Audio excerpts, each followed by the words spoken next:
शेतकरी बंधूंनो नमस्कार. मी आपला कृषी मित्र भाऊसाहेब पवार पुन्हा एकदा माझ्या नव्या व्हिडिओमध्ये आपलं मनपूर्वक स्वागत करतो. शेतकरी बंधूंनो, मी आज सावरगाव तालुका जुन्नर या ठिकाणी असून रोहित तोडकर या एका युवा शेतकऱ्याच्या आंब्याच्या बागेमध्ये आहे. रोहित तोडकर स्वतः MSc ॲग्री असून जांभळाचे अतिशय दर्जेदार उत्पन्न घेऊन अतिशय चांगल्या क्वालिटीचे आंबे पिकवत असतो.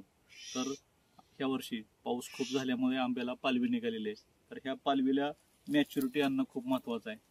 जेवढं लवकर मॅच्युरिटी येईल तेवढं मोहर लवकर निघेल. आणि मोहर निघण्यासाठी आपणास माहीतच आहे, थंडी आणि काडीमध्ये मॅच्युरिटी ह्या दोन गोष्टी महत्त्वाच्या आहेत. तर आज 24 नोव्हेंबर आहे. थंडी बऱ्यापैकी चांगली पडायला सुरुवात झालेली आहे. तर आता आपल्याला काडीला मॅच्युरिटी आणणं महत्त्वाचं आहे. तर आपण रोहितकडून पालवीला मॅच्युरिटी लवकर आणण्यासाठी काय उपाययोजना केल्या पाहिजे की आपण त्यांच्याकडून माहिती घेणार आहे. नमस्कार. नमस्कार सर. पालवीला मॅच्युरिटी आणण्यासाठी काय उपाययोजना केल्या पाहिजे हे थोडं शेतकऱ्यांना सांगा. सर, सध्या बघू शकता की बागेत पालवीचं प्रमाण खूप जास्त आहे.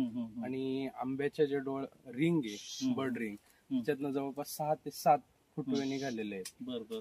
तर झाडाला आणि ह्या स्टेजला झाडाला इतके फुटवे पोचणं पण शक्य नाहीये. तर आपण 2 ते 3 फुटवे ठेवून बाकीचे आपण काढू शकतो.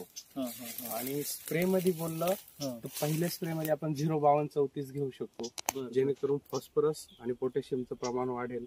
त्याचसोबत मॅक्वेरा 1 मिली ह्या प्रमाणात घेऊ शकतो, जे ह्या फुटव्यांची वाढ थांबवेल आणि काडीतलं स्टोरेज वाढवण्यासाठी मदत करेल. त्याच्यासोबतच आपण कॅल्शियम आणि झिंक हे देखील घेऊ शकतो. कॅल्शियम सेल वॉल साठी काम करेल आणि झिंक पाण्यातलं क्लोरोफिल कंटेंट वाढवेल, जे फोटोसिंथेसिसला मदत करेल. बरोबर.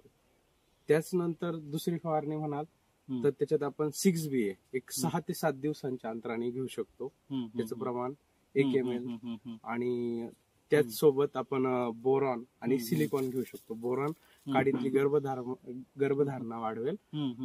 आणि तिसरी फवारणी घ्यायची म्हटलं तर आपण बोर्डॅक्स, ज्याच्यात कॉपर सल्फेट पेंटाहायड्रेट 24% ह्या प्रमाणात असलेला घटक आपण घेऊ शकतो. कारण की सध्या आपण बघतोय की पूर्णपणे ऊन पण पडत नाहीये, हे ढगाळ वातावरण, याच्या आधी चालू असलेला पाऊस, त्याच्यामुळं बुरशीचे जे स्पोर्स आहेत ते झाडावरती असू शकतात किंवा वाढण्याची शक्यता जास्त असते. बरोबर. तर त्याच्यासाठी तुम्ही बोर्डॅक्स घेऊ शकता.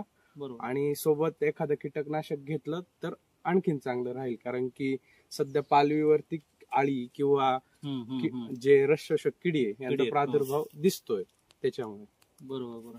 तर शेतकरी बंधूंनो, रोहितने अतिशय छान माहिती दिलेली आहे. आपली आंब्याची बाग असेल आणि ह्या स्टेजला असेल, पालवी निघालेली असेल, तर रोहितने ज्या 3 फवारण्या सांगितलेत ते आपण जर घेतल्या तर आपल्या आंब्याला चांगल्या प्रकारे मोहर निघेल. दिलेली माहिती कशी वाटली कमेंटमध्ये सांगा. तसेच खाली रोहितचा नंबर दिलेला आहे. आंब्याविषयी आपण अजून काही माहिती हवी असेल तर त्या नंबरवर आपण संपर्क करू शकता.